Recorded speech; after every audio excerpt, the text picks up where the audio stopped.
they fail to comprehend is liberalism failed in the 20s, okay? And I don't mean 2020s. I mean 1920s. And that failure of liberalism brought about a you know, at the time considered a revolutionary movement that was actually counter-revolutionary, fascist movements in Europe, right?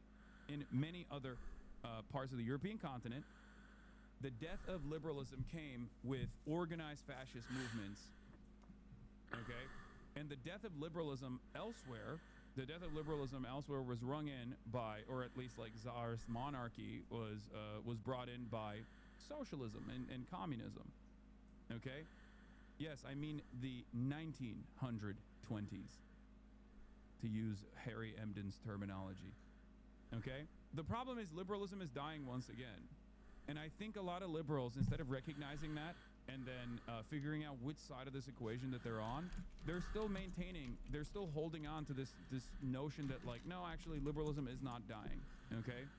And that's very stupid. Socialism without capitalism takes you down communism. Capitalism without socialism leads you to fascism. You need socialism and capitalism for everything to work properly in a democracy. You can't let the money funnel up to one group, because if the money funnels up to one group, if all the resources, if all the energy, if all of our energy and all the value that our energy creates gets funneled up to one group, that group has too much power, and then they just want to find any way they can to hold on to power, and they don't care about shit if shit ain't on their shoes. Meanwhile, they are moving up while we keep pushing energy, and we are pushing them farther and farther away from us until this gap don't matter no more, and they just look down, they see ants. They don't care about our lives. They don't care about the problems that we got. They don't care about the shit that we walk through. They don't care when it's up to our neck.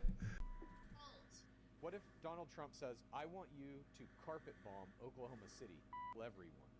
You think the Air Force should carry that out? Yes. There might be a reason we don't know.